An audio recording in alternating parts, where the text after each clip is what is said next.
Consumo de marihuana y síndrome amotivacional. Quisiera saber cómo se presenta el síndrome amotivacional por el consumo de cannabis. Pues te lo voy a contar en este momento. Soy Juan Camilo Cárdenas, psicólogo, especialista en adicciones, en atención y gestión del estrés y docente. Y quisiera que conversáramos entre todos en algo que la mayoría de veces no se tiene en cuenta. Cuando una persona lleva mucho tiempo consumiendo cannabis, puede llegar a darse una cosa que se llama intoxicación crónica por consumo de cannabis o THC. Voy a hacer la aclaración. El cannabis, básicamente, o conocido como marihuana, tiene alrededor de 400 cannabinoides. De esos cannabinoides existe, que son componentes, existe uno de ellos que se llama THC, que provoca el efecto psicoactivo.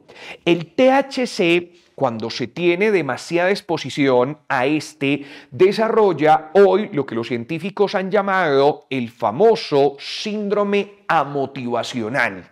Y muchas personas no saben qué es ese síndrome amotivacional.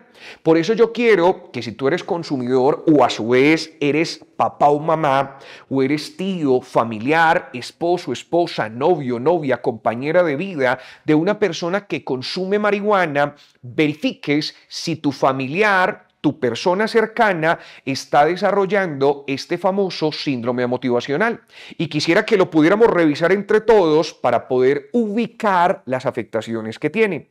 Todos sabemos que existen múltiples afectaciones por el consumo de marihuana, pero muchas veces no se sabe de estos que vamos a hablar y que quisiera que incluso si te llama la atención pudieras profundizarlo mucho más. Voy a hablar del primer síntoma del síndrome amotivacional y es aislamiento social. Cuando una persona tiene aislamiento social por consumo de cannabis, de THC, tetrahidrocannabinol, es muy probable que antes fuera amiguero, amiguera, le gustara compartir con las personas, pero ahora te empieza a decir cosas como estas. Yo solamente es con mi cigarrillo de marihuana y yo desde que tenga mi cigarrillo de marihuana, yo no tengo básicamente necesidad de juntarme con otras personas, de hacer, no, desde que yo tenga esto, no tengo necesidad ni ir donde la abuela, ni juntarme con los tíos, ni ir a hacer esto, ni ir a hacer esto otro, ni comentar, ni hacer, ni decir. No tengo ningún tipo de problema en quedarme aquí solo. Entonces ya no comparte con su familia, ya no comparte con sus amigos, ya no comparte, se empieza a aislar socialmente. Ese es el primer síntoma. Segundo síntoma, desconexión con las propias emociones. Cuando hablo de esa desconexión de las propias emociones, es que la mayoría de veces no tiene posibilidad de poderlas nombrar. O sea, no sabe cómo se llama lo que está sintiendo, no sabe cómo se llama esto que está sintiendo que se podría llamar alegría, no sabe que esto se llama tristeza. Hay una desconexión y entonces tú le dices, ¿y qué pensás de lo que acabó de suceder con tu prima? Normal. ¿Y qué pensás de la separación como tal de tus tíos, del tío y de la tía? No sé, es muy probable que la desconexión con esas propias emociones genere un impacto muy significativo. Entonces, a la hora de poder expresar que hay tristeza, que hay angustia e incluso que hay alegría, no puede hacerlo porque esa desconexión en ese momento esté generando afectación con las emociones. Tercer dato, empieza a haber una cosa que se llama pasividad generalizada. Entonces la pasividad es que básicamente ya no se moviliza mucho en buscar trabajo, no se moviliza mucho en tener, por ejemplo, conexión con los demás, no. Una pasividad generalizada. Entonces tú le dices, ve, qué bueno, salió una caminada, vamos a ir a hacer senderismo, hay una fuente de agua, nos podemos meter, podemos ir a... Y entonces esa persona dice, no, mejor me quedo aquí.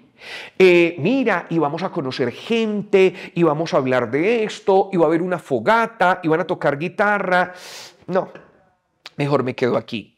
Ve, ¿qué tal si Entonces esa pasividad hace que se pierda la chispa de la vida. Es muy parecido a lo que se llama anedonia en depresión, como que si el cuerpo les pesara, como que si las personas no sintieran como tal ganas de moverse, o sea, les falta como chispa, pique, sazón, gusto por la vida. Hay una pasividad generalizada. Ay, entonces como que el cuerpo les pesa, como que van hacia donde deberían de ir y se paran porque se tienen que parar. Eso hace parte de ese síndrome motivacional.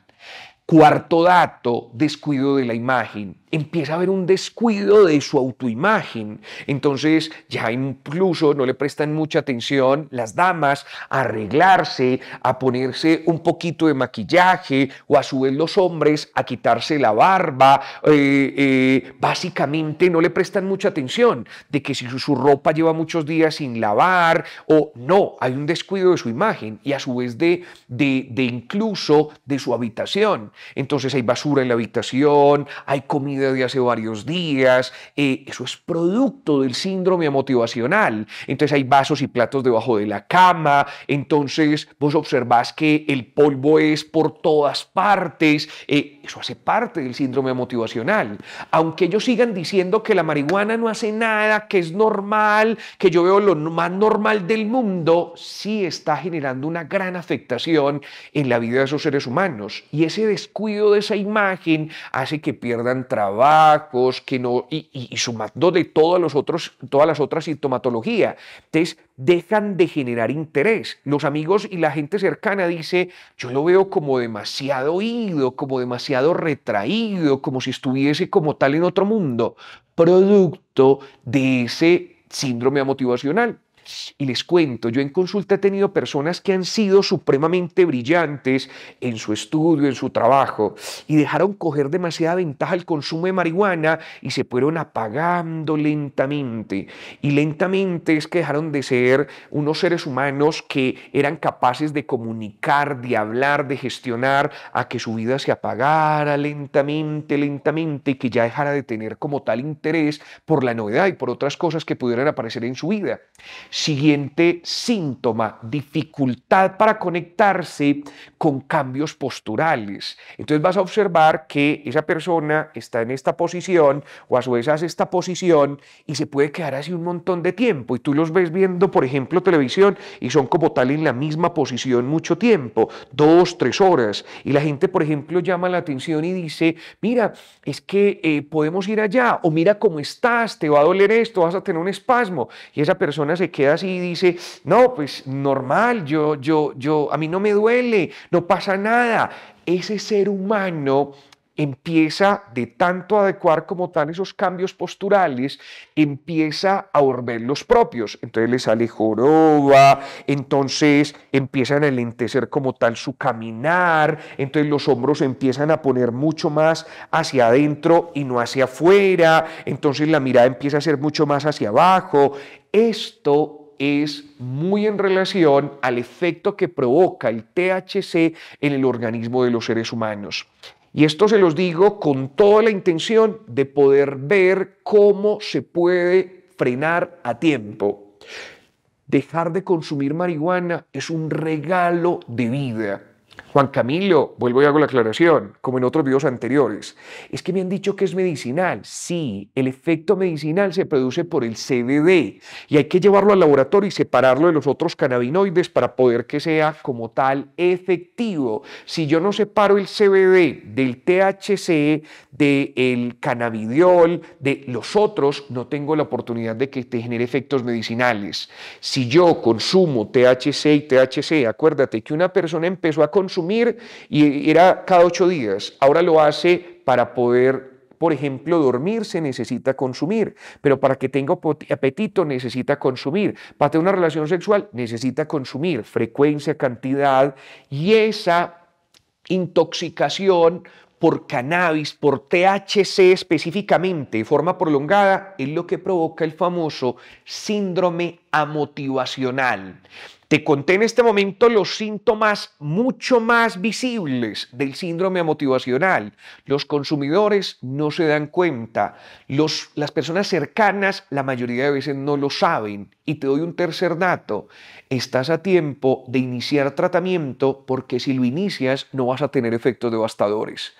Te digo con cariño esto, si te pareció interesante, espero que lo puedas comentar, compartir, suscríbete al canal, que eso nos ayuda demasiado y espero que esta información haya sido de utilidad. Te lo digo con cariño, un abrazo, se les quiere mucho, chao.